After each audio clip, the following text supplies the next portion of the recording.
Hello everyone. आज हम ninth class की प्रोबेबिलिटी देख रहे हैं, बहुत इजी कंसेप्ट्स में, है ना। तो इसका फर्स्ट पार्ट है the random experiment is something you can repeat.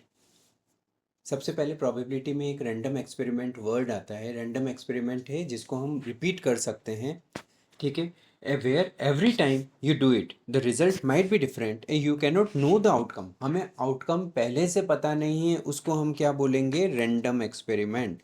जिसका आउटकम एडवांस में हमें नहीं पता है, उसको हम क्या बोलेंगे? Random experiment. तो जो भी हम करेंगे वो रैंडम एक्सपेरिमेंट है। और ठीक है, जो भी हमने, जैसे हमने सिक्का उछाला तो वी डोंट नो हेड आएगा कि टेल आएगा, टोस्टिंग अ कॉइन। तो आउटकम हमें एडवांस में पता नहीं है, उसको हम रैंडम एक्सपेरिमेंट कह रहे हैं। फर्स्ट वर्ड है रैंडम एक्सपेरिमेंट, जिसका रिजल्ट हमें पहले से पता नहीं है। बहुत इजीली समझ में आ गया ये वर्ड। अब प्रोबेबिलिटी स्केल, प्रोबेबिलिटी हमेशा 0 और 1 के बीच में होती है। तो 0 क्या होता है? Impossible event. एंड 1 होता है सर्टेन इवेंट। इसको अपन बोलेंगे 1 और इसको बोलेंगे 0। Impossible event 0 and certain event मतलब श्योर इवेंट को हम क्या बोलेंगे? सर्टेन इवेंट 1, जिसकी प्रोबेबिलिटी 1 होती है। प्रोबेबिलिटी 0 और 1 के बीच में लाई करती है, सिंपल सी बात है। अगर क्वेश्चन आ गया कि भैया 0.5 हो सकता है, तो यस इट कैन बी। -0.5 हो सकता है, no it can not be. -2 नहीं, 2 नो। ठीक है, 0 और 1 के बीच में कोई भी डेटा आए तो हाँ कहना है, नहीं तो मना करना है। प्रोबेबिलिटी हो ही नहीं सकती, 0 और 1 के बीच में ही लाई करती है, और 0 और 1 भी हो सकती है। ठीक है, दूसरा केस परसेंटेज में पूछ लेते हैं। जैसे 50% पॉसिबल है, यस 50%। परसेंटेज अपन हटाते हैं तो 50/100 लिखते हैं, तो मतलब 0.50 ही हो गया वो। तो 0.5 इज बिटवीन 0 और 1, तो प्रोबेबिलिटी वो होती है। ठीक है, बहुत सिंपल सा समझ में आ रहा है। 125% बोला है तो वो नहीं हो सकती, क्योंकि 125% परसेंटेज हटाएंगे तो अपन 100 करेंगे। 125/100 मतलब 1.25, और 1.25 क्या हो जाता है? 1 से ऊपर हो गया, तो मतलब 0 और 1 के बीच में नहीं है, तो that means it is not in the probability. Simple सी बात है। गुड। अब जैसे अपन ने हेड टेल टोस्टिंग का कॉइन किया, तो इवन चांस मतलब हेड और टेल बराबर बराबर आ सकती है। दैट मीन्स ये क्या हो गई? Even chance. मतलब ये हो गया 0.5 प्रोबेबिलिटी। उसको अपन बोलेंगे इवन चांस, होना ना होना बराबर है। ठीक है, लेस लाइकली मतलब कम चांसेस है होने के। ठीक है, जैसे जिसकी प्रोबेबिलिटी आ रही है 0.25, 0.2, 0.1, 0.4, तो उसको अपन बोलेंगे लेस लाइकली। जो 0.5 से ज़्यादा है, 1 से कम है, उसको अपन क्या बोलेंगे? जैसे 0.75, 75%, तो उसको अपन बोलेंगे मोर लाइकली, होने की चांस ज़्यादा है। ठीक है, तो ये स्केल हो गया, प्रोबेबिलिटी स्केल। ठीक है, प्रोबेबिलिटी स्केल पे फिलिप्स में एमसीक्यू में क्वेश्चन आ सकते हैं, शॉर्ट में बहुत ईजी रहता है। फिर हम एक चीज़ देखते हैं, इवेंट। इवेंट का मतलब क्या है? जैसे अपन इवेंट्स कैसे लिखते हैं? Getting a number greater than 6 on the dice. 6 से बड़ा आना, वो क्या हो गया? Impossible event. इन इवेंट्स के रूप से हम इन प्रोबेबिलिटी स्केल को समझने की कोशिश कर रहे हैं। जैसे इम्पॉसिबल इवेंट मतलब dice only have number 1 to 6 तक ही होता है, तो ग्रेटर देन 6 आने की तो चांस ही नहीं है। तो दैट मीन्स वो क्या हो गया? Impossible event. इसकी प्रोबेबिलिटी क्या हो गई? 0। Got it? एक अपन सर्टेन देख लेते हैं। Choosing a red sweet from a bag of all red. सारी ही रेड स्वीट्स है और उसमें से रेड निकालने का, हम कोई भी एक पिकअप करेंगे, उसमें से सारी रेड है, उसमें से रेड आने की चांस कितनी होगी? श्योर इवेंट ये होना ही होना है, प्रोबेबिलिटी 1 हो गई। तो उसको सर्टेन इवेंट बोलते हैं, क्योंकि सारी स्वीट्स क्या है? रेड है, तो आने की प्रोबेबिलिटी श्योर ही है, मतलब होना ही होना है। उसको अपन क्या बोलते हैं? प्रोबेबिलिटी 1, वो सर्टेन इवेंट, उसकी प्रोबेबिलिटी 1 हो गई। अब बीच की बात कर लेते हैं अपन। Flipping a coin, getting a tail. देखो, हेड या टेल आने की प्रोबेबिलिटी दोनों की क्या होती है? Half and half, equally likely events है, तो इक्वल चांस है, तो इसकी 0.5 प्रोबेबिलिटी हो गई, इसको इक्वल चांस बोलते हैं, राइट। अब rolling a 3 on the standard dice, basically dice के अंदर 0 नहीं होता है, 1 2 3 4 5 6 होता है। क्या क्या होता है डाइस में? 1 2 3 4 5 6। तो इसमें से 3 आने की चांस क्या है? 3 तो एक ही है, तो इसकी चांस कितनी हो गई? 1/6। तो 1/6 इज लेस देन 0.5।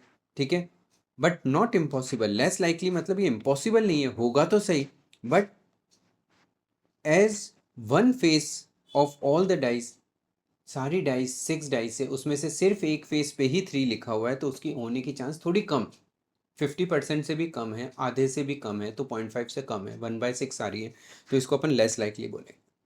ठीक है, अब drawing any number from 2 to 10 from the deck of 52 card, 52 cards समझेंगे अपन इसको डिटेल में। 52 कार्ड्स को ध्यान से देखना, अगर कार्ड्स 52 है तो उसमें से 2 to 10, two cards, two number cards होते हैं 4, 3 भी होते हैं 4, तो 2 to 10, ठीक है। 2 से 10, 10 माइनस 1 मतलब 9 कार्ड्स हो गए 2 to 10, 2 को भी मिलाना है इसलिए 9 कार्ड्स, 9 4 जा 36, तो टोटल 36 कार्ड्स हो गए हमारे पास। तो 36 upon 52 which is more than 1, more than 0.5, not 1। तो 0.5 और 1 के बीच में प्रोबेबिलिटी है, दैट मीन्स ये मोर लाइकली है, क्योंकि there are 36 card in the deck 52 cards, जो नंबर 2 to 10 के बीच में होता है। इसको डिटेल में देखेंगे बट इसको शॉर्ट में समझ सकते हो कि ये मोर लाइकली हो गया। इक्वली लाइकली, इवन चांस वाले को अपन बोल रहे हैं जिसकी होना नहीं होना बराबर है, ये वर्ड काफ़ी आता है। When there is no reason to believe that one outcome more likely than the other, जहाँ पे हमें कोई पता नहीं हो कि वो एक होने की चांसेस ज़्यादा है दूसरे से, दोनों इक्वली लाइकली है, दोनों के होने की प्रोबेबिलिटी सेम है, बराबर है चांसेस होने की, उसको अपन इक्वली लाइकली बोलते हैं। ठीक है, ये सिंपल सा प्रोबेबिलिटी का बेसिक स्केल के रूप में हमने समझ लिया। अब द नेक्स्ट पॉइंट इज, जैसे अपना इस एक्सरसाइज के ऊपर, इन कंसेप्ट के ऊपर ही एक एक्सरसाइज बना दी गई है 7.1, ठीक है। जैसे rank the following event on the scale 0, impossible लेना है, 1 सर्टेन के लिए लेना है। Label each level impossible, impossible 0 के लिए लेते हैं। लेस लाइकली हमने देख लिया 0 और 0.5 के बीच में। इक्वली लाइकली जिसकी प्रोबेबिलिटी 0.5 हो, जो होना ना होना बराबर हो। लाइकली 0.5 से 1 के बीच में, एंड मोर लाइकली, ठीक है, 0.5 और 1 के बीच में, और सर्टेन इवेंट जो होना ही होना है जिसकी प्रोबेबिलिटी 1 हो। ठीक है, गिव रीज़न, हमें रीज़न से भी बताना है। जैसे हमने प्रीवियस पेज पे देखा था कि ये रीज़न बताए थे, क्योंकि dice only have the number 1 to 6, but है ना, ये सारे रीजंस दिए हुए हैं कि क्यों होगा। पहले ही बता दिया कि मतलब ये इम्पॉसिबल है। क्यों इम्पॉसिबल है? क्योंकि डाइस के अंदर नंबर ही 1 to 6 होते हैं, तो 6 से ज़्यादा बड़ा नंबर आना इम्पॉसिबल है। तो ये रीज़न के साथ में अपन को आंसर देना है। जैसे अपना इसका पहला क्या क्वेश्चन है, the next Monday will come after Sunday. ठीक है, what does it mean? Next Monday, Sunday, Monday, Tuesday, Wednesday, Thursday, Friday, Saturday.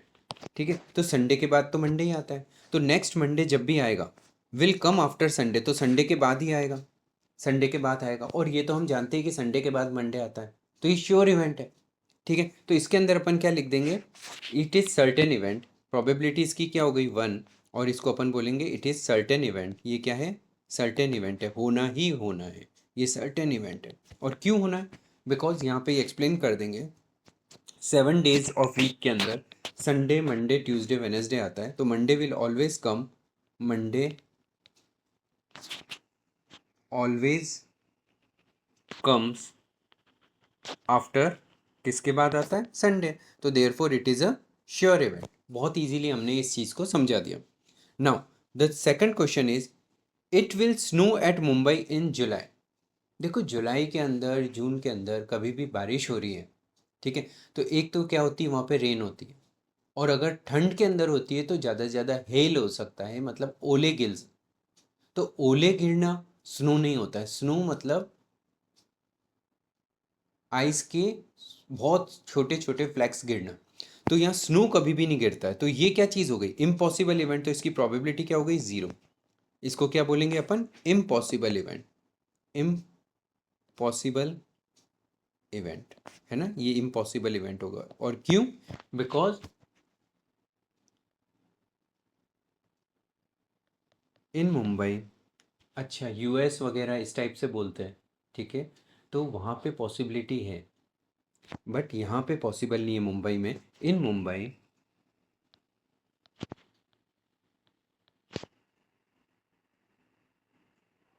It never snow, ठीक है, कभी स्नो गिरता ही नहीं। सिंपल सा अपन आंसर लिख सकते हैं। अब नेक्स्ट क्वेश्चन अपन देखते हैं, an elephant will walk through your classroom today. तो बेसिकली क्लासरूम के अंदर कभी एलिफेंट आया है, वॉक किया है? नहीं, तो ये इम्पॉसिबल इवेंट ही है। ठीक है, तो इसको भी अपन क्या बोलते हैं? Elephant will walk. ठीक है, तो प्रोबेबिलिटी इसकी 0 ही हो गई, इसको अपन क्या बोलेंगे? Impossible event.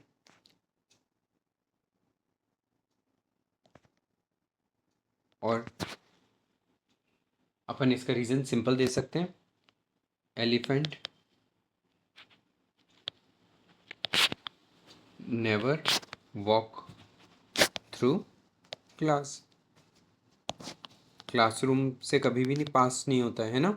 सिंपल सी बात, अपन एक सिंपल सा स्टेटमेंट लिख सकते हैं। लास्ट क्वेश्चन इसका दिया है, you will greet at least one friend at the school tomorrow. ठीक है, तो ये मोर लाइकली है, सर्टेन है, वन है, इसको अपन श्योर नहीं कह सकते, ये मोर लाइकली कह सकते हो आप। ठीक है, क्योंकि हम ज़्यादातर ग्रीट करते हैं, किसी ना किसी फ्रेंड मिलता ही हमें, ठीक है, तो हम उसको ग्रीट करते हैं, तो चांसेस है उसकी 0.5 से ज़्यादा, तो इसकी प्रोबेबिलिटी 0.5 और 1 के बीच में आ रही है, तो दैट मीन्स इट इज़, क्या बोलेंगे अपन, मोर लाइकली, मोर लाइकली बोलेंगे। और इसका कारण दे देंगे, जनरली वी, जो भी हमें फ्रेंड मिलता है उनसे ग्रीट करते ही करते हैं, generally we greet our friends, हम सारे फ्रेंड से ग्रीट करते हैं, तो ये इसका रीज़न बता दिया। ठीक है, ये बात सिंपल है, क्लियर है,